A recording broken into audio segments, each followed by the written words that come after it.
une pression sur mon épaule, derrière moi. Donc l'autre épaule, parce que l'entité me tenait la main gauche et j'ai senti sur l'épaule droite une forte pression. Et là, la douleur vous emporte. On est là, on est envahi par la douleur, par l'angoisse, par la peur. Et rideau.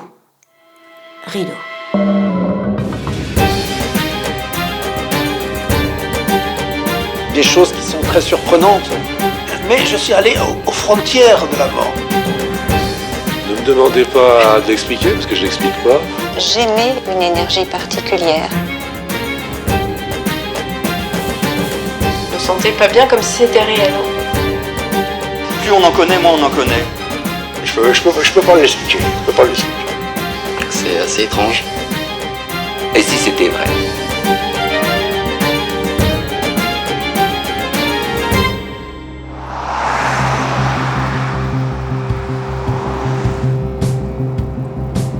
Je m'appelle Stéphane Alix, je suis journaliste d'investigation depuis plus de 20 ans. Au cours de mes différents voyages, je me suis rendu compte que de nombreuses personnes vivent des expériences extraordinaires, qualifiées le plus souvent de phénomènes surnaturels. Ces sujets méritent d'être traités avec sérieux. C'est pourquoi j'ai décidé de mener l'enquête, une enquête consacrée aux personnes qui disent avoir été enlevées par des extraterrestres.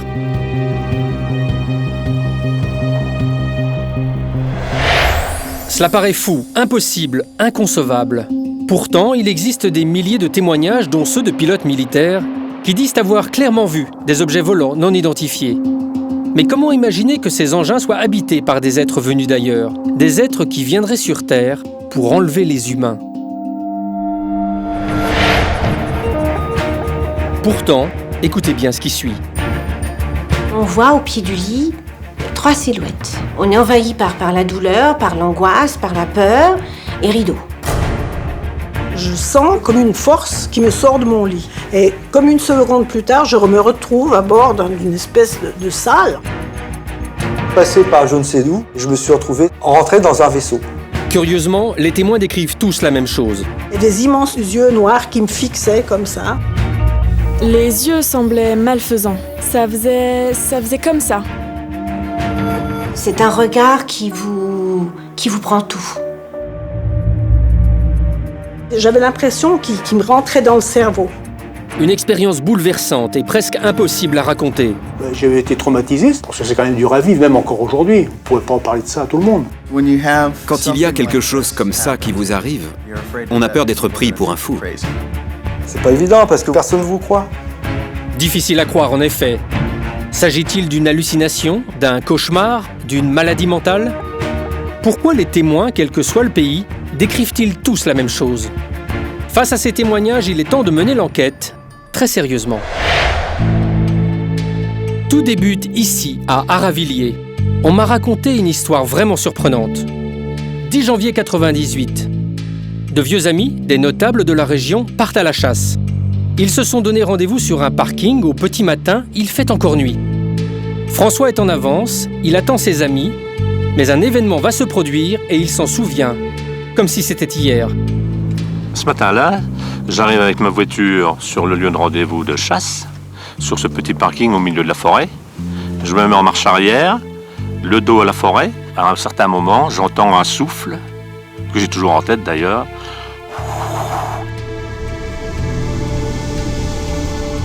Très puissant. Comme je travaille dans l'aéronautique, je me dis c'est quelque chose de bizarre. Ça n'a rien d'un réacteur, ça n'a rien d'un moteur d'avion ou d'hélicoptère. Et je lève la tête, mon toit était transparent. Et là, je vois une masse noire, très sombre, 40-50 mètres de diamètre peut-être, assez basse. Et d'un coup, des faisceaux lumineux s'échappent du dessous de cet engin, du rouge, du bleu, du vert, et qui passent tout doucement, tout doucement, tout doucement, tout doucement.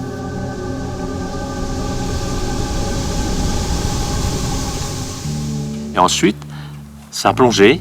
L'engin a plongé dans la plaine, vers la plaine. Et là, je me suis dit, c'est un engin qui se crache.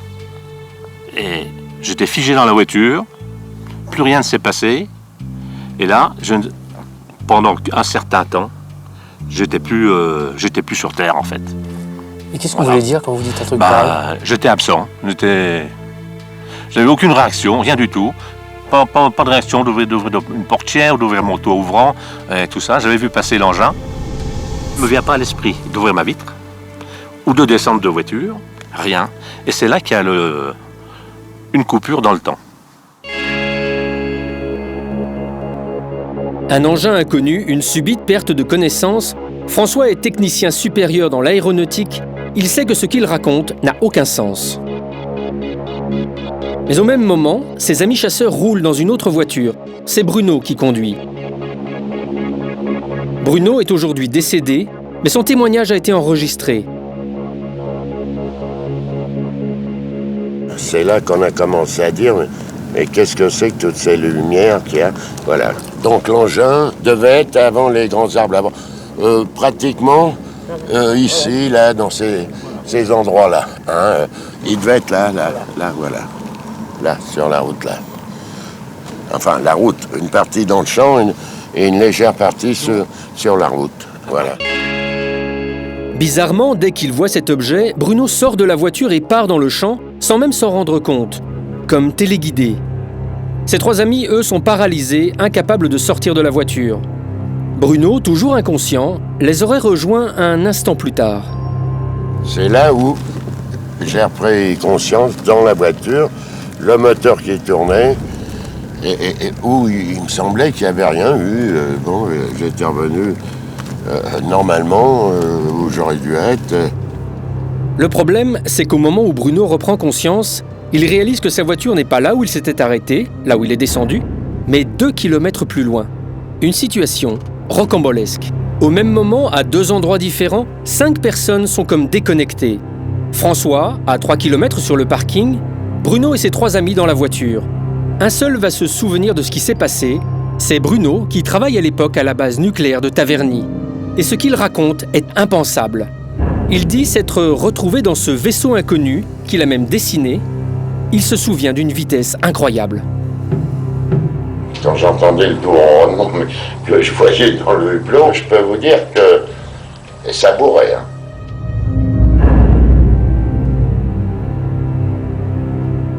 L'impression de vitesse m'est restée pendant des mois. Et quand je dis vitesse, la façon que ça défilait dans le hublot, je dirais pas vitesse luminique, je sais plus où j'en suis.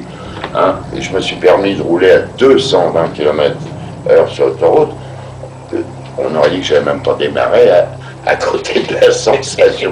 Et j'entendais un doux ronronnement. Comment un homme qui jusque-là ne s'était jamais intéressé de près ou de loin aux ovnis peut-il raconter une telle histoire ?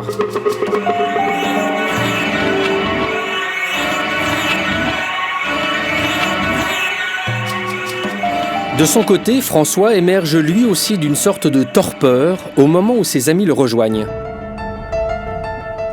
Et d'un coup, on m'a tapé au carreau. Les collègues arrivaient. J'étais sur le passage des voitures, je ne les ai pas vus arriver. Je n'ai rien vu du tout et je ne me suis pas endormi pourtant. L'histoire est tellement extravagante que je m'interroge.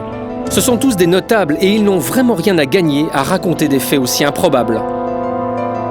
Bruno Dumont, que vous connaissiez bien, je crois, est-ce que vous pensez qu'il ait pu inventer ou délirer ? Non. Oh non, pas du tout. C'est un monsieur extrêmement droit. Et puis, non, avec le poste qu'il avait, je pense pas qu'il ait eu des réactions comme ça. Qu'est-il arrivé à ces 5 vieux copains ? Le mystère reste entier. Mais ce ne sont pas les seuls qui, cette nuit-là, ont observé quelque chose. Nous avons retrouvé le maire du village à qui plusieurs personnes du hameau se sont confiées. Comment est-ce que vous avez entendu parler de ce phénomène la première fois ? Écoutez, la première fois, c'est lors de mes permanences à la mairie d'Aravilliers. Une personne est venue m'indiquer qu'un phénomène étrange était arrivé sur la commune et en particulier sur le hameau du Rouel. Qu'est-ce qu'ils vous ont raconté ? Alors ils m'ont raconté qu'une lueur extrêmement forte les avait éblouis et que pendant un temps relativement important, qui doit se situer à peu près à partir d'ici, où on est là, ces gens ont un trou noir, une perte de connaissance et pendant lesquels ils ne se souviennent de rien. Des lumières étranges qui survolent la ville, une personne qui perd connaissance tout en conduisant sa voiture. Comment un maire peut-il prêter attention à des faits aussi extravagants ? La façon dont la personne m'a expliqué le problème, j'ai pensé quand même qu'une personne qui avait été si effrayée, ça semblait pas être une blague, d'autant plus que c'était pas, comme je le disais, des farfelus. C'était des gens responsables qui avaient des postes de travail importants. Et alors, dans les jours qui suivent, vous apercevez que ce phénomène, en fait, il n'a pas concerné que ce groupe de chasseurs, visiblement. Alors, d'abord, je me suis aperçu que d'habitude, je me lève effectivement toujours de très bonne heure, aux alentours de 7h du matin, 8h. Et là, alors que j'avais une réunion importante, je me suis réveillé, il était 11h. Bon, déjà, c'était un peu anormal que moi, je me lève tard, mais toute la famille s'est levée tard. C'est vraiment pas habituel. Pourquoi est-ce que le fait d'avoir dormi est lié au phénomène ? Il se trouve que la maison que j'habitais est exactement sur la trajectoire de l'engin que les personnes ont vu. Moi, j'étais vraiment en dessous. En effet, si l'on trace une ligne entre l'endroit où Bruno voit l'objet et le parking où attend François, la trajectoire de l'engin passerait juste au-dessus de la maison du maire. Et le pire de tout, c'est que plusieurs personnes du hameau du Ruel ont eu le même problème. Donc c'est quand même quelque chose de... Le même problème, c'est-à-dire ? Ils se sont réveillés tous très tard. Cette nuit-là, d'autres personnes ont été touchées par le phénomène. Ils habitent eux aussi dans le même hameau, en dessous de la trajectoire de l'engin, mais ce qu'ils racontent est encore différent. C'était donc la chambre de ma fille était là. Celle-ci là. Voilà. Donc vous voyez, les volets étaient fermés et on a rajouté par la suite un rideau occultant. Claude est conseiller municipal. Cette nuit-là, sa fille âgée de 20 mois pousse un hurlement. Il est 7h du matin, l'heure précise où les chasseurs ont vu un engin inconnu les survoler. Elle est d'avril, ça s'est passé en janvier, donc elle avait 20 mois à peu près. Et ça faisait plus d'1 an qu'elle faisait ses nuits normalement. Et tout d'un coup, d'entendre un bébé qui se met à hurler en pleine nuit, vous vous dites qu'il y a quelque chose qui s'est passé. Pour les parents, c'est juste un cauchemar, une terreur nocturne. L'ennui, c'est que le comportement du bébé se met curieusement à changer. Toutes les autres nuits qui ont suivi, elle a recommencé à hurler. Mais c'était pas des petits pleurs, c'était vraiment des hurlements. Et il est même arrivé des fois où elle était debout dans son petit lit, elle avait encore un petit lit à barreaux, à taper sur le mur en disant « Aie peur, aie peur ». Alors on peut pleurer une fois parce qu'on a eu un cauchemar, parce qu'il y a eu quelque chose qui s'est produit la veille qui vous a traumatisé, mais on pleure pas comme ça toutes les nuits d'affilée pendant plusieurs semaines, voire presque plusieurs mois. Un traumatisme qui dure des mois. Il consulte un pédopsychiatre, mais aucune explication n'est trouvée pour expliquer les terreurs de la petite. Un soir, mon mari est revenu d'un conseil municipal en me disant « écoute, j'ai appris quelque chose de bizarre. Dans la nuit du 9 au 10 janvier, il paraîtrait qu'un objet volant aurait survolé Aravilliers. » Alors je lui dis « Ah bon, comment t'as su ça ?» Il me dit « Écoute, il y a le maire qui en a parlé, il y a d'autres voisins qui en ont parlé, et ça serait produit vers 7h du matin. » Alors je lui dis « Mais attends, c'est bizarre parce que 7h du matin, rappelle-toi, c'est le jour où Cynthia a commencé à avoir ses crises la nuit. » Et là encore, la maison de Cynthia est située juste en dessous de la trajectoire de l'engin inconnu. Là, obligatoirement, j'ai dit ça, c'est quelque chose qui concorde, qui Oui, c'est après colle. qu'on s'est dit que effectivement, les lumières qui lui faisaient peur pouvaient peut-être coïncider avec un passage d'un engin qui aurait éclairé, la nuit où elle a eu tellement peur. La coïncidence est troublante. Le bébé se met à hurler le jour et à l'heure précise où 5 personnes du même village disent avoir vécu des phénomènes inexpliqués. Vous, aujourd'hui, vous n'avez pas le doute sur le fait qu'il s'est passé quelque chose. Ça peut pas être Non, je suis persuadé, oui. J'en suis persuadé. Alors que croyez-moi bien, tout ça, c'est encore une fois, moi, il me faut des faits réels. Je suis complètement cartésien et obligatoirement, il s'est passé quelque chose. C'est clair. C'est quoi qui vous a convaincu? Parce que vous avez votre fille qui a eu un cauchemar, en fait. Oui, mais c'est cette lumière que tout le monde a vue, que beaucoup de gens ont vue. Et puis, rétrospectivement, ces gens qui se sont réveillés plus tard que d'habitude, c'est pas une personne, c'est 4, 5, 6 personnes, en gros, qui se sont réveillés effectivement plus tard, beaucoup plus tard. Enfin, une famille et puis d'autres voisins. Dans ce village, le maire, le conseiller municipal et 5 autres personnes réputées sérieuses prétendent qu'il s'est passé quelque chose qui les a totalement bouleversés. Maintenant, que ce soit des engins extraterrestres, j'en sais absolument rien, mais en tout cas, trop de personnes sont venues me voir, me l'ont vraiment bien décrit pour qu'il ne se soit rien passé. Bruno, le témoin principal, a-t-il pu se retrouver à l'intérieur d'un vaisseau, comme il l'affirme ? Ça semble absurde. Et pourtant, il est loin d'être le seul à raconter ce genre d'expérience incroyable. À plusieurs centaines de kilomètres de là, Charles raconte la même histoire. La première fois qu'il a observé ce phénomène, il avait 8 ans, et cela lui serait arrivé à plusieurs reprises. Aujourd'hui, Charles a 65 ans, et après des années de silence, il commence à peine à en parler. Il se souvient parfaitement de chaque détail. Vous vous souvenez du premier souvenir lié à un phénomène un peu étrange qui vous soit arrivé ?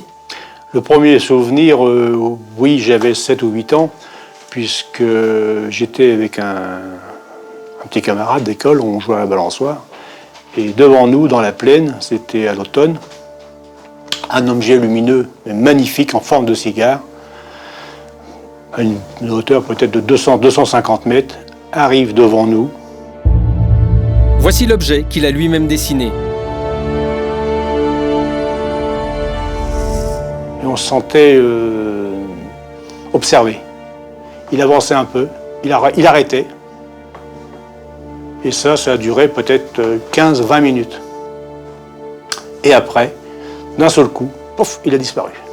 Et c'était tellement magnifique que c'est quelque chose qui m'est resté gravé à tout jamais, quoi. Et alors, qu'est-ce qui se passe dans les années qui suivent ? Vous revoyez d'autres phénomènes de ce type-là ou pas ? Alors, pas du tout. Donc, dans les années qu'on suivit, il n'y avait plus rien. Je n'avais rien. Les années passent, Charles grandit. Ce passionné de mer et de pêche pense que tout cela est bien fini, jusqu'au jour où... Là, ça a été le gros choc. En 1976, c'était au mois d'octobre, une grande marée, et j'avais un jeune homme, un étudiant, qui me donnait un coup de main, j'étais commerçant. Je dis, tiens, Yvon, je vais aller cueillir des moules, viens-tu avec moi ? Donc, on va cueillir des moules, et en revenant, dans la plaine, je sais pas, à 300-400 mètres, même plus que ça, oui, à 700-800 mètres, et je vois une grosse lumière dans la plaine.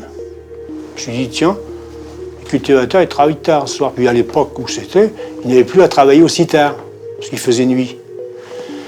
Alors, je m'approche de cette lumière, de ce feu. J'ai pris un tracteur en feu, puis plus j'approchais, non, c'était pas un tracteur qui était en feu. Je voyais plus après une grosse boule de lumière.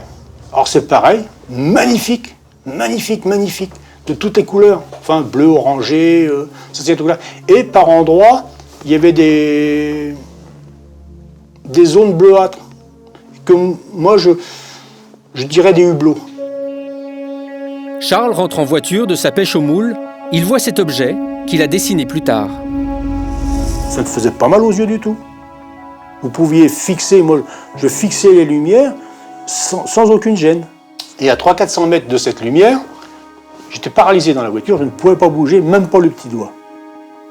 Et alors qu'est-ce qu'a fait la voiture ? La voiture a continué à rouler. Disons que pour moi, elle a continué à rouler.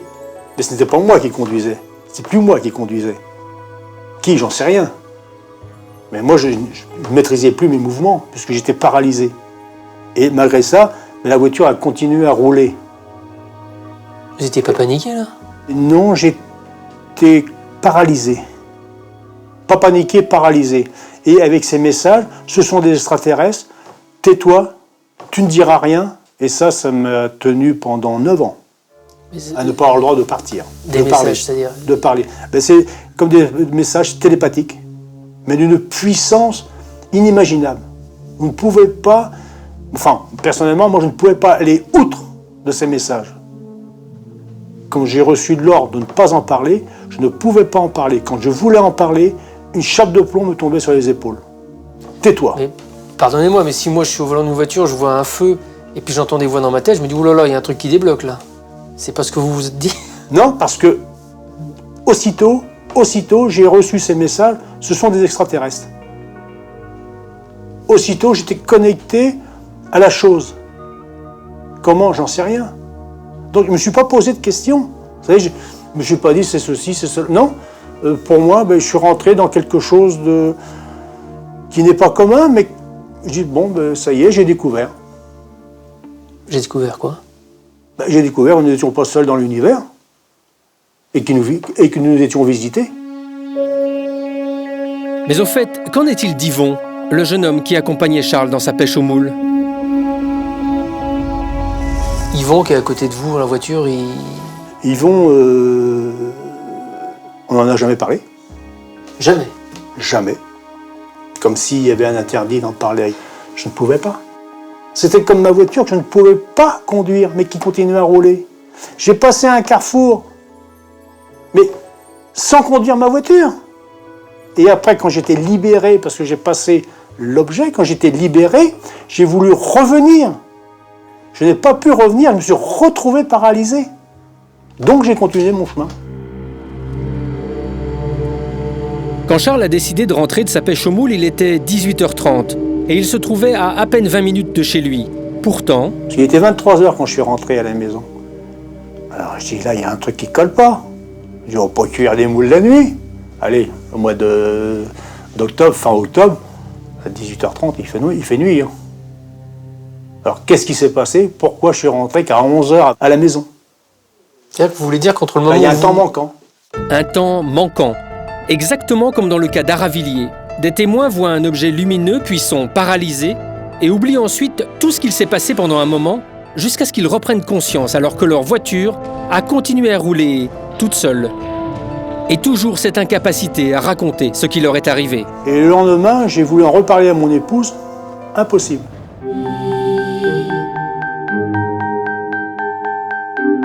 Charles mène une vie agréable. Il a de nombreux amis, des activités. Et pourtant, il n'a jamais pu aborder son étonnante aventure avec ses proches. Mais au fond de lui, toujours cette question obsédante. Sommes-nous des cobayes? Sommes-nous en observation? Là derrière, il y a bien quelque chose, il y a bien une raison. Mais laquelle? Aujourd'hui, Charles se sent un peu plus apaisé. Il a enfin pu parler de son histoire.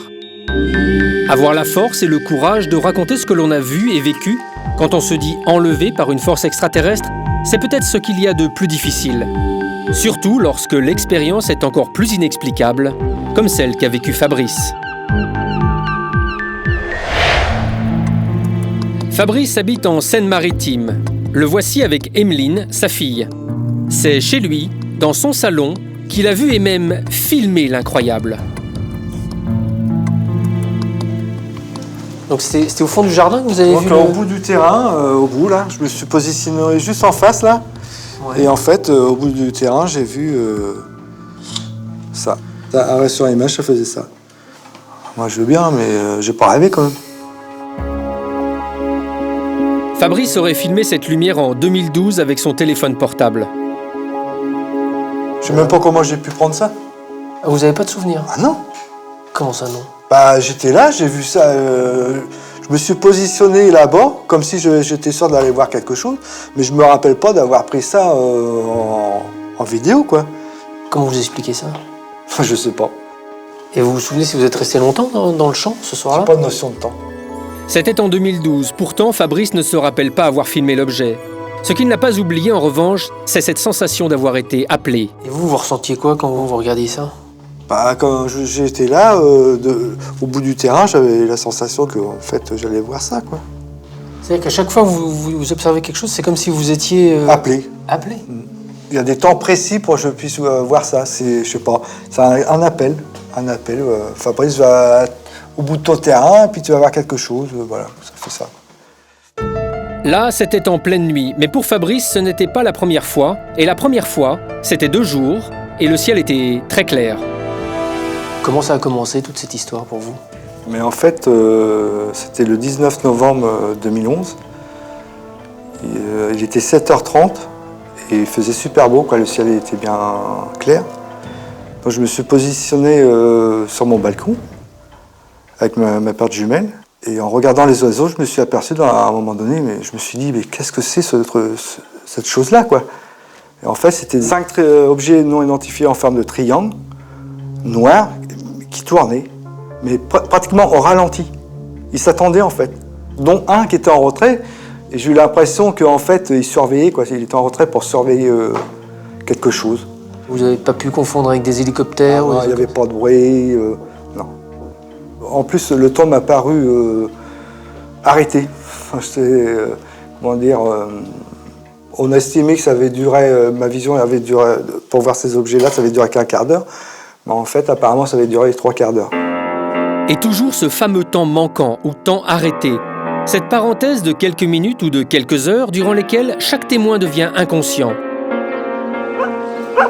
Mais tout cela est-il bien réel? Fabrice en a même douté jusqu'au jour où des voisins assistent au même phénomène que lui. Il y a eu en septembre, en revenant du restaurant, j'ai dit à ma femme, arrête-toi, je viens de voir un objet non identifié, quelque chose de pas normal. Donc on s'est arrêté.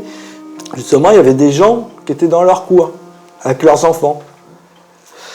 Et en fait, qui ont vu à peu près la même chose que moi.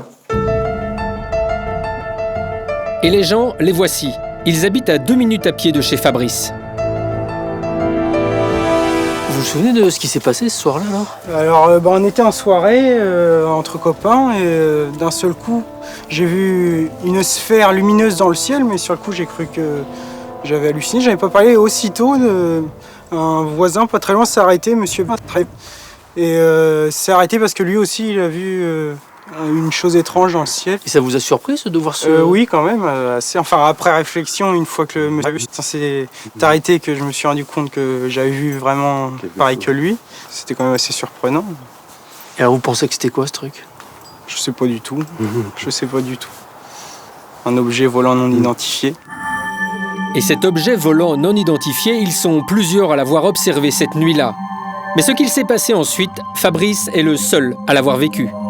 Un soir, j'étais me coucher, comme d'habitude avec ma femme. Je me suis endormi. Et à un moment donné, pour moi, c'était réel, quoi. C'était pas un rêve habituel.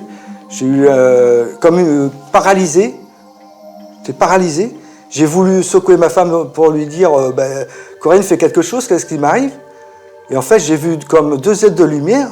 Ces 2 êtres qui faisaient 1m90, habillés d'une espèce de cape, illuminée, venir me chercher dans mon lit. Et je me suis passé par je ne sais où, rentré dans un vaisseau. Et je me suis retrouvé sur une table chirurgicale, couleur argentée, avec ces 2 êtres-là. Ça me paraissait vraiment réel, quoi. Mais qu'est-ce qui vous fait dire que c'était pas un rêve, justement? Parce que le premier réflexe qu'on a, c'est de dire c'est un rêve. C'était pas un rêve habituel, quoi. J'ai jamais eu de rêve comme ça. Pour moi, c'était réel. Tous les jours, j'ai cette image-là dans la tête, quoi. J'ai pas rêvé, ou alors il faut me mettre à l'asile. Est-ce que justement, devant le caractère un peu fou de cette expérience, notamment de ces êtres dans votre chambre, vous n'avez pas un moment, vous n'êtes pas un moment dit, en fait, c'est peut-être moi qui débloque, là? Ouais, mais attendez, c'est ce que je me suis dit, sur le coup. Ceux qui partagent cette expérience sont unanimes. Le plus difficile, c'est de ne pas pouvoir en parler. D'être pris pour un fou, alors que l'on sait qu'il s'est réellement passé quelque chose. Vous essayez de vivre avec ça, mais c'est pas évident, quoi. C'est-à-dire, c'est pas évident? C'est pas évident, parce que moi, mon envie, c'est de le dire aux gens, mais personne ne vous croit. Ou très peu de gens vous croient. Moi, je sais, j'ai essayé d'en parler autour de moi, que ce soit dans ma famille ou des collègues de travail. Je me suis fait passer pour un... Ils ont rigolé, quoi. Ils m'ont ri au nez. Hein. Heureusement, j'ai ma fille. Hein. Elle me connaît bien, c'est bien que son père n'est pas un menteur. Pour Fabrice, cela reste une expérience traumatisante. Son épouse n'a pas souhaité en parler. En revanche, sa fille, consciente de la souffrance de son père, l'écoute et le soutient. Quand il m'a appelé pour m'expliquer par les émotions qu'il avait dans sa voix, etc., je savais très bien que ce qu'il disait était bien réel, quoi. Je peux pas penser une seule seconde que mon père ment, c'est pas possible. Je le connais trop bien pour ça. Même si j'ai rien vu, je le crois, je soutiendrai face aux gens qui peuvent être derrière, que ce soit négatif ou positif, je soutiendrai dans sa démarche. Comment poursuivre cette enquête? Pour moi, il est clair que tous les témoins que j'ai rencontrés, tous ceux qui disent avoir été enlevés, ont vécu quelque chose de particulier qui a changé leur vie. J'avoue que j'ai encore du mal à imaginer que ces phénomènes puissent être liés aux extraterrestres, mais je ne peux pas en rester là. En 2004, j'avais interviewé le plus grand spécialiste de ce genre de phénomène. Il habitait New York, il s'appelait Bud Hopkins. Il est aujourd'hui décédé. À l'époque, j'avais été fasciné par le personnage Mais je pensais que tout cela ne pouvait exister qu'aux États-Unis. Aujourd'hui, son témoignage prend une toute nouvelle ampleur. Le phénomène des enlèvements extraterrestres est venu à l'attention du public en 1966, avec l'affaire de Betty et Barney Hill. Mais j'ai des cas qui remontent aux années 20. Nous n'avons en fait aucune idée de quand ça a commencé. Nous n'avons aucune idée de la date des premiers enlèvements. En revanche, les descriptions sont rigoureusement les mêmes, à commencer par l'aspect physique qu'auraient ces êtres venus d'ailleurs. Généralement, lors d'un enlèvement, la personne est paralysée. Puis elle voit apparaître des petits corps avec des grosses têtes. C'est extrêmement terrifiant pour la majorité des gens, naturellement. Cette ou ces personnes sont ensuite emportées dans un faisceau de lumière. Nous n'avons aucune idée de la façon dont c'est possible. Ils sont emmenés à l'intérieur d'un vaisseau alors qu'ils sont toujours paralysés, incapables du moindre mouvement. Alors, une série d'examens physiques a lieu qui se concentrent sur le cerveau, l'appareil reproducteur et le système nerveux. La mémoire consciente est en grande partie effacée. Pas totalement, mais en grande partie effacée. La personne n'a ainsi que des fragments de souvenirs, mais pas la mémoire de toute la procédure. Ça la laisse très confuse. Est-ce que c'est vraiment arrivé? Est-ce que je deviens fou? Pendant près de 35 ans, Bud Hopkins a collecté toutes les informations, les dessins, les témoignages décrivant ces êtres. Et regardez, ces dessins viennent de partout et ils se ressemblent tous. C'est intéressant de voir comment ils se ressemblent. Ils ont été dessinés par différentes personnes dans des endroits différents, à différentes époques. C'est vrai qu'aujourd'hui, on est familier de ces visages. C'est vrai, ils nous sont familiers, c'est sûr. Mais ce n'était pas le cas à l'époque où ces dessins ont été réalisés. C'est intéressant ici parce qu'ils ne sont pas musclés, puissants ou menaçants. Ils paraissent maigres et faibles.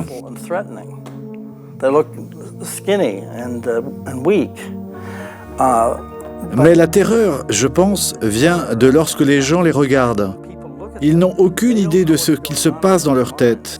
Ils ne savent pas à quoi ces êtres pensent. Mon souhait le plus grand est qu'une personne avec une crédibilité scientifique importante et spécialement dans le domaine de la santé mentale se penche là-dessus sérieusement. Et ce scientifique de renom qui s'est penché sur la question des enlèvements extraterrestres avec sérieux, c'est John Mack. Lui aussi, je l'ai rencontré.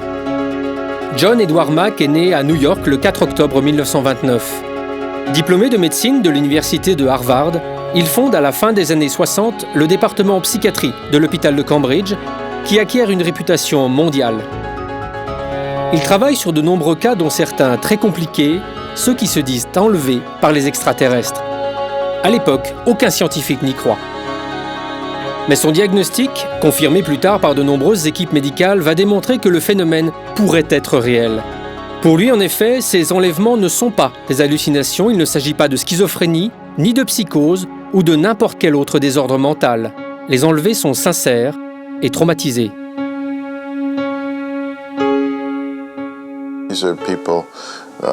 Ce sont des personnes saines, me parlant de quelque chose dont ils se rendent bien compte que ça paraît fou. Ils ont conscience de ça. Ils se posent plein de questions, ils doutent d'eux-mêmes. Et ils décrivent quelque chose de réel et d'intense.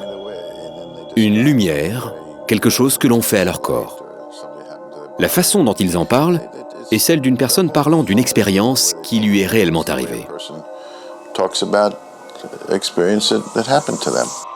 John Mack a rencontré des centaines de personnes prétendant avoir été enlevées. Que ces phénomènes soient considérés sérieusement par l'un des plus grands psychiatres américains donne une dimension particulièrement crédible à l'affaire.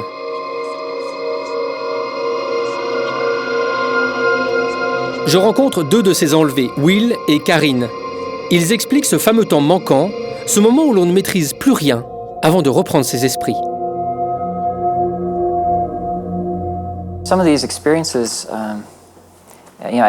Je déteste parler de mémoire, parce que quand tu as une expérience, ce n'est pas comme si tu avais perdu une partie de ta mémoire.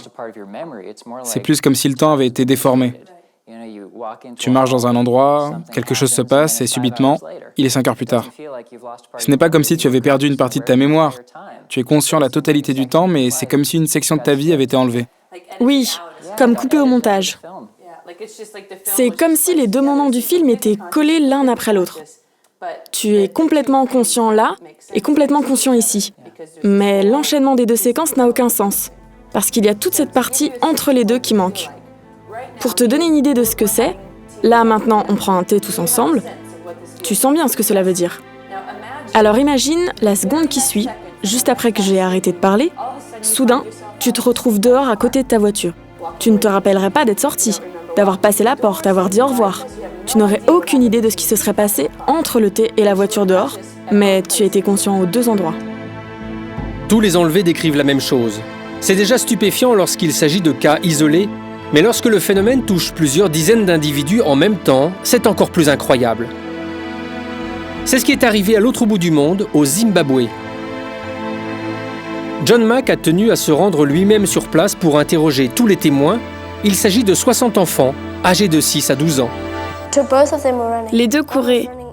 Un était dans les arbres et l'autre courait autour du vaisseau. Parce qu'il y avait des arbres aussi là. Les yeux étaient plus pointus vers l'intérieur du visage. Oui. Non, plus arrondi ici et plus noir. Et tu fais des pupilles. Est-ce qu'ils avaient des pupilles ou c'était tout noir? Oui, les pupilles étaient blanches comme ça. Tu as vu du blanc au centre? Oui, comme ça. Est-ce qu'il était près de l'objet argenté ou plus loin? Non, il était au-dessus. Sur le dessus de l'objet argenté, ok. Oui. Et est-ce que tu l'as regardé? Oui. Il t'a regardé? Oui, il m'a foutu les jetons et j'ai arrêté de le regarder. Il t'a foutu les jetons. Là, sur ton dessin, on le voit debout. Oui, je l'ai dessiné debout parce que je sais pas le dessiner assis. C'est la première fois que tous les enfants de l'école se précipitent ainsi dans les classes, terrorisés. Les professeurs, qui n'ont rien vu, sont stupéfaits de ce comportement inhabituel. Ils sont arrivés ici en courant et tellement paniqués, même si on l'avait voulu, jamais on n'aurait réussi à les faire courir tous ensemble comme ça. On a essayé je ne sais combien de fois. Ils ont bondi ici comme s'ils avaient vu un serpent. On était en réunion de professeurs, on les a entendus hurler et ils étaient là. Des enfants ne peuvent pas inventer tout ça. J'étais également très sceptique au début. Je pensais qu'ils avaient effectivement vu quelque chose, mais je n'étais pas préparée à accepter le fait que ce soit quelque chose de surnaturel. Je pense que la cohérence de ce qu'il s'est passé indique qu'il y a eu autre chose que ce que j'étais prêt à accepter au début.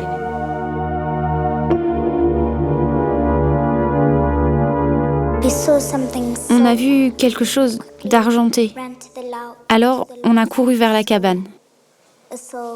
Et on a vu un truc argenté et un homme à côté. Ça faisait quoi quand il te regardait?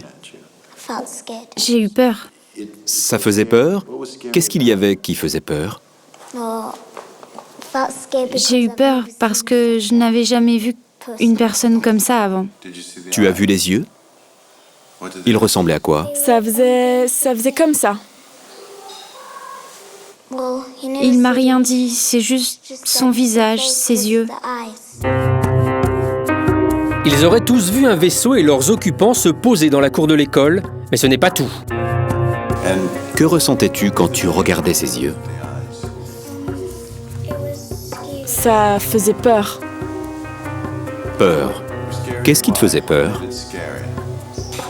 Les yeux semblaient malfaisants. Malfaisants. Qu'est-ce qui faisait malfaisant en eux? Dis ce que tu entends par malfaisant.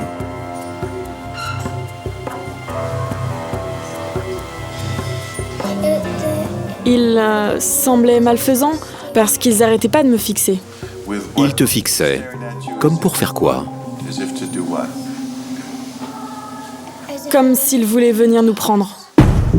Les enfants ont-ils eu l'impression d'avoir été enlevés, même durant un court laps de temps? Ces témoignages ont été recueillis il y a plus de 18 ans. À l'époque, ils étaient trop jeunes pour exprimer plus précisément ce qu'ils ont ressenti.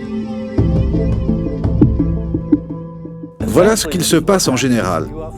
Des ovnis ont des occupants, des êtres qui semblent particulièrement intéressés par les humains en tant qu'objet d'étude.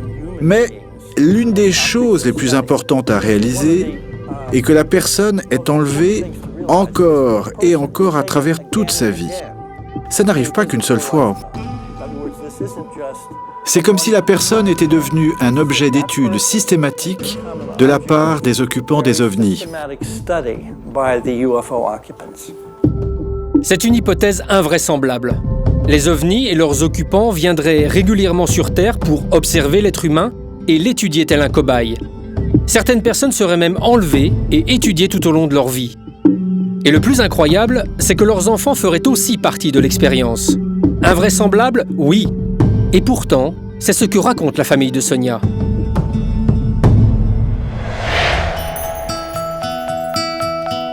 Retour en France, dans la région Picarde.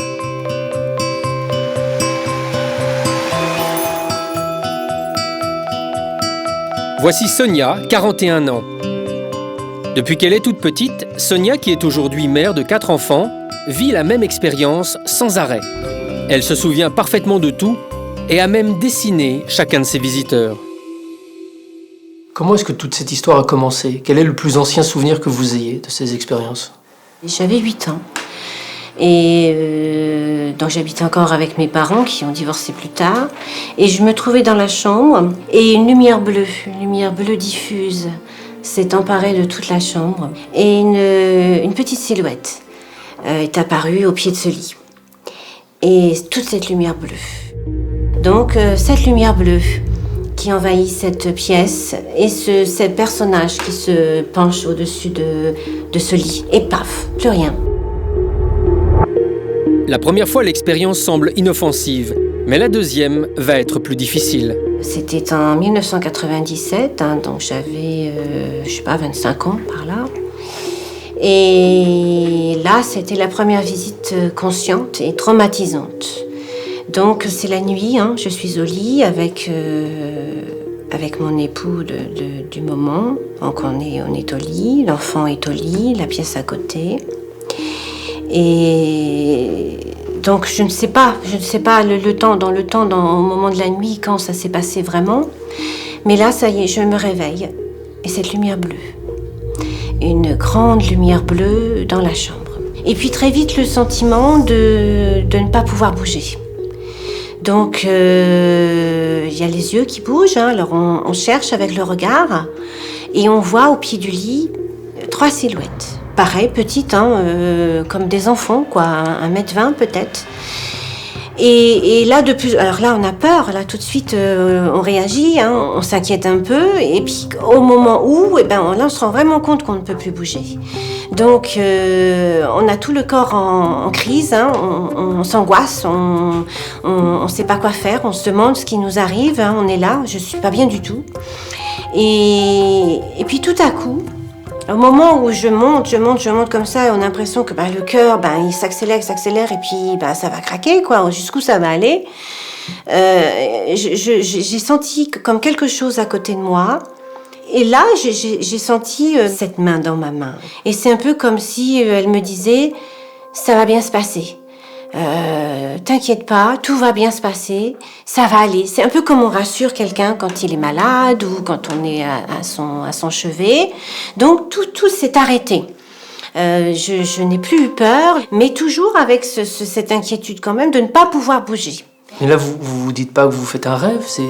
Le matin, quand vous vous réveillez, vous vous dites « j'ai fait un cauchemar ». On sent matériellement quelque chose dans sa main. Alors on peut dire, il y a des rêves qui sont très forts, on sent des choses, etc. Et je le conçois tout à fait. Mais là, au moment physique, au moment de ce contact, et au moment de ces regards qui se croisent, là, c'est quelque chose de puissant, c'est quelque chose de fort. C'est un regard qui presque vous analyse. C'est comme si quelque chose qui connaît tout de vous, qui sait tout de vous. Et pour la première fois de mon enquête, je vais entendre un témoin me raconter ce qu'on lui fait lors de ces enlèvements. J'ai aperçu comme une longue tige, quelque chose d'assez très long, et une pression sur mon épaule, derrière moi. Donc l'autre épaule, parce que l'entité me tenait la main gauche, et j'ai senti sur l'épaule droite une forte pression. Et là, la douleur vous emporte. Hein. On est là, on est envahi par la douleur, par l'angoisse, par la peur. Et rideau. Sonia perd conscience. Lorsqu'elle se réveille, les êtres ont disparu. À côté d'elle, son mari dort profondément. Et mon mari à côté, quoi. Mon mari, alors, je le secoue, je crie, je pleure, je veux comprendre, mais réveille-toi, mais il n'y a rien à faire, il ne se réveille pas. Il n'y a pas moyen de le réveiller. Donc on se reblottit sous les couvertures, en chien de fusil, et on attend que ça se passe. Alors, on se rendort, forcément, et au réveil, les pleurs, et je dirais presque la soumission, le vide, le néant, je dirais même. L'autre qui sait encore moins et qui culpabilise. Ben non, je sais pas pourquoi je me suis pas réveillée, je comprends pas. Alors il voit, hein, il constate l'état, mon état. Et je suis restée comme ça à lui raconter ce qui s'était passé. Et plusieurs semaines, j'ai eu cette douleur dans l'épaule. J'ai eu ces regards, ces yeux sombres. C'est un regard qui vous prend tout. On leur appartient dans ces moments-là. Pour Gilles, son ex-mari, aucun doute. Sonia n'a pas eu d'hallucination. Elle ne peut pas avoir inventé ce qu'elle raconte. La façon dont elle en parlait, ça me semblait plus qu'un cauchemar, quoi. Je veux dire, bon, je suis un infirmier en psychiatrie, hein, ça fait 30 ans que je fais ce métier-là, donc je veux dire, la différence entre quelqu'un qui fabule, quelqu'un qui délire, quelqu'un qui vraiment qu'elle était angoissée. Mais je veux dire, elle avait vraiment les sensations de douleur, d'avoir été tenue, d'avoir été qu'on lui enfonçait quelque chose dans l'épaule. Son ex-mari va jusqu'à penser qu'il pourrait s'agir d'un phénomène extraterrestre. Mais là, surprise, Sonia ne veut pas y croire. Le jour où je verrai un ovni, je te suivrai. D'accord, là, je commencerai à m'intéresser à ce que tu me dis. Mais là, pour l'instant, moi, je suis pas du tout d'accord. Je suis pas capable d'accepter cette version-là. Mais qu'est-ce qui s'est passé 3 jours après? J'ai vu un ovni. Et elle n'est pas la seule. Toute sa famille va le voir. À commencer par Adrien, son fils aîné. Ma mère revenait de chez mon oncle. Donc, elle est revenue en courant, tout ça. Et elle a dit regardez derrière, elle a ouvert la fenêtre qui donnait sur derrière, sur notre jardin. Donc un objet lumineux, enfin je me souviens l'avoir vu s'éloigner surtout, mais je me souviens pas vraiment. Moi, je me souviens, il avançait à vitesse constante, relativement lentement, je trouve. Et puis on a quand même pu le voir pendant un bon petit moment. Je ne sais pas ce que c'était. La vie reprend son cours, tout va bien. Mais un nouveau drame va s'abattre sur la famille.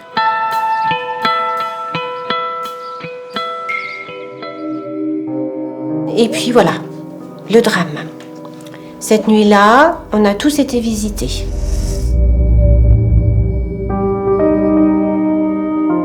Qu'est-ce qui s'est passé? C'est qu'après cette rencontre, des phénomènes sont arrivés à la maison. Là, on referme les portes, on n'est pas prêt. Parce que soit, d'accord, on est adulte, on essaye de prendre sur soi, mais mes enfants, non. Ce soir-là, il y avait Adrien, mais aussi Romane et Tristan. Fred, le nouveau mari de Sonia, rentrera tard dans la nuit. Ce qui va leur arriver ne s'explique pas. Les parents sont loin de se douter de ce qui va se passer. Frédéric était au travail, il rentrait vers 1h, 1h30 du matin. Et puis à un moment, donc, je bouquinais et j'entends des petits pas dans la chambre de Romane. Alors des petits pas un peu comme un chien. Comme ça. Je me dis, qu'est-ce qui se passe? En même temps, j'étais pas rassurée. En même temps, je dis, c'est dans la chambre de ma fille. Et j'y arrive pas à y aller. Et à ce moment-là, Fred rentre. Bon, je dis, c'est bon, Fred est là, il voit ce qui se passe, tout. Il rentre dans la chambre, il dit, t'as entendu? T'as entendu ce qui se passe? Il dit, je suis allée dans la chambre, j'ai rien vu. Je dis, oui, t'as entendu aussi? Il dit, oui, en bas, je suis rentrée, c'est la première chose que j'ai entendue. Qu'est-ce qu'elle fait? Je dis rien, je pense pas que c'est elle. Elle dit, non, moi j'ai ouvert la porte, elle est sous la couette, tout, elle bouge pas. On commence à discuter, on se dit, voilà, il se passe quelque chose, ça se trouve, on va pas dormir maintenant, on va attendre, il va peut-être se produire quelque chose. Et là, on entend dehors, d'un seul coup, on entend de la chambre à Romane et d'un seul coup, plus fort, comme si ça courait là. Et au moment où on arrive, en plus c'est un Velux, alors il faut monter, il faudrait presque passer la moitié du corps pour voir ce qui se passe, on n'a rien vu. Les 3 enfants ont été visités ce soir-là. Romane est la seule à accepter de s'exprimer. Elle avait 4 ans et a dessiné ce qu'elle a vu. Un dessin différent de ce qui a été décrit jusque-là. Ça, par contre, c'est la première fois que je vois un animal comme ça. Ça ressemble un peu à un chat, là. Plus grand. Plus grand qu'un chat. Mais avec une forme de chat, une forme de chien. Plus une forme de chien. Pourquoi t'as fait noir, là? Parce qu'on voit pas leur visage. Et ça t'a fait peur, toi, quand t'as vu ça? La première nuit, oui, mais après, non. Parce qu'ils sont revenus plusieurs fois? Ouais. T'ont dit des choses? Mais pas directement dans la tête. Mais je me rappelle pas de ce qu'ils m'ont dit. Mais c'est-à-dire pas directement? Un peu par télépathie, en fait, en quelque sorte. C'est-à-dire que t'entendais des phrases dans ta tête? Ouais. Et tes parents, ils en ont dit quoi quand tu leur en as parlé? Je me souviens plus, mais je me souviens que maman elle voulait que je le montre au docteur, en fait. Mais je lui ai pas montré. Ah oui, t'avais pas envie? Pourquoi t'avais pas envie? Parce que c'était un peu bizarre. Et oui, Romane, elle aussi, a conscience que ce qu'elle raconte semble impossible. Pour Fred, le beau-père, c'est une situation insupportable. Pire encore, une intrusion dans leur vie de famille. Je dis, qu'est-ce que c'est que ce truc, quoi? Je suis chez moi, ça n'a pas à venir nous imposer. Quand Sonia vit ce genre de phénomène, souvent elle est très faible après, et moi je suis très en colère, elle comprend pas, elle dit, attends, je suis faite, alors que c'est l'amour de ma vie, je la protège, etc. Mais sur le coup, je suis en colère, je dis, qu'est-ce que c'est encore que ce truc? Ça s'impose, on est là, on est tranquille, on est heureux, on est dans notre vie, c'est équilibré, on a nos enfants, et ce truc-là, il arrive, il t'embête, et il te met dans un état pas possible. Moi, il vient à moi pareil, alors que non, je suis pas d'accord. Je me sens vraiment pas violé, mais c'est... Voilà quoi, on s'invite. Difficile en effet d'accepter cette intrusion. Pourtant, avec le temps, Sonia a appris à gérer plus sereinement ces événements, en acceptant des faits sur lesquels ni elle ni son mari ne peuvent rien. Ces personnes qui vivent à répétition des temps manquants, des paralysies, des traumatismes qu'elles n'expliquent pas, finissent par admettre que cela fait partie de leur vie. En Suisse, c'est le cas de Christine. Christine a vécu exactement les mêmes choses, mais elle a su s'en libérer et elle en parle aujourd'hui avec une incroyable lucidité. Écoutez son histoire, elle va encore plus loin. C'était vers 5-6 ans, c'était en France, la nuit. Je partageais une chambre avec ma sœur et pendant la nuit, je me suis réveillée parce qu'il faisait une température absolument extraordinaire autour de mon lit. J'ai cru que la maison était en train de brûler et quand j'ai ouvert les yeux, j'ai vu 2 petits bonhommes gris d'environ 1 mètre peut-être, au pied de mon lit avec une tige en métal. Et j'ai essayé de crier, je n'arrivais pas à sortir un mot de ma bouche, j'étais complètement comme paralysée. Et après ça, je ne me souviens de rien. Et beaucoup plus tard, quand j'ai eu environ, je sais pas, je devais avoir 22-23 ans, c'était la nuit, je sens comme une force qui me sort de mon lit. Et vous ressentez quoi à ce moment-là? Ah mais c'est une panique pas possible parce qu'on a une peur épouvantable et je me dis mais qu'est-ce que... Pratiquement tous vos souvenirs d'enfance vous reviennent dans une seconde. Et là j'étais complètement paniquée mais je ne pouvais de nouveau ni parler ni faire quoi que ce soit. Et comme une seconde plus tard, je me retrouve à bord d'une espèce de salle. Enfin c'était comme dans une salle hyper moderne. Et je me souviens qu'il y avait une lumière mais qu'on ne voyait pas d'où la lumière venait. Il n'y avait pas de lampe. C'était une espèce de rayonnement bleuté dans cette espèce de salle. Et là, il y avait 4 de ces petits bonhommes. Je me souviens très très bien parce qu'ils avaient des immenses yeux noirs qui me fixaient comme ça. Et que j'avais l'impression qu'ils me rentraient dans le cerveau. Et qu'ils essayaient, enfin, comme s'ils me paralysaient. Et ils s'étaient mis comme ça en demi-cercle et ils me regardaient vraiment intensément. Je me disais chaque fois, mais qu'est-ce que je fais là? Qu'est-ce que je fais là? Qu'est-ce que je fais là? Christine est toujours éveillée, contrairement aux autres témoins. Elle se souvient avec une précision clinique de tout ce qui lui est arrivé.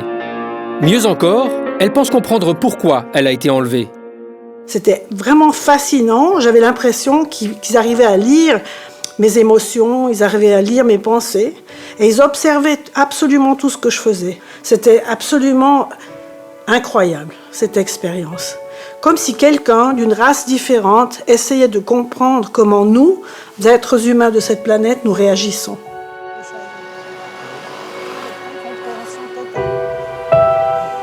Vous n'avez jamais pu en parler sereinement avec vos parents? Non, jamais. Ils m'ont toujours dit tu es une chic fille, mais tu as l'imagination fertile.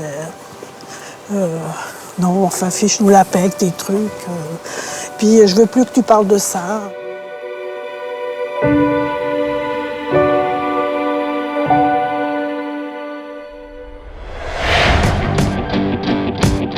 À New York, Randy est un homme comme les autres.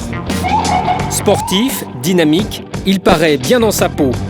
Lui aussi raconte avoir été enlevé depuis son plus jeune âge. Mais il apporte des éléments nouveaux et nous éclaire sur cette longue tige en métal qu'utiliseraient les extraterrestres sur les humains. Que s'est-il passé dans votre chambre la première fois qu'ils sont venus chez vous? J'avais entre 4 et 8 ans. Je voyais des lumières qui apparaissaient à ma fenêtre la nuit. Ça me terrifiait complètement. J'étais paralysé par la peur. De ce que j'ai ressenti physiquement, leur corps était tout petit, à l'exception de leurs grosses têtes. Et je pouvais vraiment les voir au-dessus de moi. Ils utilisaient une sorte de tige argentée. Je ne sais pas comment appeler ça autrement. C'est un outil. Ils vous touchent avec, comme ça, et vous perdez connaissance. Et cette tige en métal, elle est décrite aussi par d'autres témoins. J'ai aperçu comme une longue tige, quelque chose d'assez très long. J'ai vu 2 petits bonhommes au pied de mon lit avec une tige en métal. Ils utilisaient une sorte de tige argentée. Est-ce un instrument? Quelle est sa fonction? Nous l'ignorons, mais je constate qu'en Suisse, aux États-Unis comme en France, 3 personnes qui ne se connaissent pas décrivent le même outil. Je n'étais pas intéressé par les ovnis. Je ne voulais pas y croire. Mais quand je me pose vraiment la question de ce dont je me souviens, de ce que j'ai senti dans mes tripes, dans mon cœur, de ce que j'ai ressenti physiquement, si on demande si ce que j'ai vécu était réel, la réponse est oui à 100%. Si ce que disent ces enlevés est vrai, s'ils ont bien vécu ces incroyables expériences, si on les a paralysés, enlevés, testés comme des cobayes, alors dans quel but? Randy aurait une explication toute simple et plutôt troublante. Même si aujourd'hui on s'accorde sur le fait que la vie existe peut-être ailleurs dans l'univers, ça reste quand même difficile pour beaucoup d'entre nous de croire qu'une intelligence extraterrestre soit en train de faire ce que vous dites. Qu'est-ce que vous pensez qu'ils font, vous? Ils font exactement ce que nous faisons à certains animaux. On les capture, on les marque, on les relâche, on les recapture. Ces animaux ne nous voient d'ailleurs sans doute même pas. Ils nous aperçoivent à distance et puis d'un coup ils sont KO. Et puis on revient et on recommence. Des êtres venus d'ailleurs étudieraient les humains comme nous étudions les espèces animales. Étonnante hypothèse et pourtant, elle est assez cohérente avec les témoignages recueillis.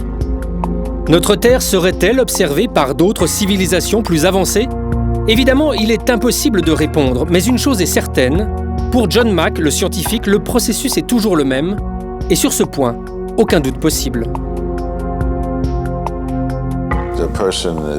La personne est en voiture, ou au lit, et puis il y a une lumière, des entités qui entrent dans la chambre. Ils se sentent paralysés, on les prend, on les emmène dans un vaisseau, des choses se passent. Il peut y avoir d'autres personnes. Ils parlent de communication télépathique avec les extraterrestres. Il y a tout un ensemble complexe d'événements qui se produisent et qui sont cohérents d'une personne à une autre. Ici, il y a la base d'une histoire commune. Après des centaines de cas étudiés dans ce pays, mais aussi dans beaucoup d'autres pays, tout finit par se tenir ensemble comme quelque chose de vrai. Et si c'est réel, qu'est-ce que ça signifie ? Je suis troublé par la sincérité de ces témoins, comme le sont tous ceux qui les ont rencontrés. Pourtant, nous refusons d'entendre ces récits, certains même s'en moquent. Devant la multitude des témoignages, ce rejet n'est pas très rationnel. Pourquoi remettons-nous toujours en question ce que disent ces gens, manifestement sains d'esprit? Ils racontent pourtant tous la même chose, de la même façon. Ces expériences ont bouleversé leur vie, ils ne sont plus les mêmes, et quelle que soit la période où cela s'est produit, ils ne l'oublieront jamais. Grâce au travail du psychiatre de Harvard, John Mack, l'authenticité de ces expériences a été validée. Mais de quoi s'agit-il? Qu'y a-t-il derrière tout cela? Pour ces hommes, ces femmes et ces enfants, il semblerait qu'une intelligence soit en train d'essayer d'établir une connexion. J'ai l'intuition que nous sommes témoins de quelque chose d'important. Il est peut-être temps d'y réfléchir.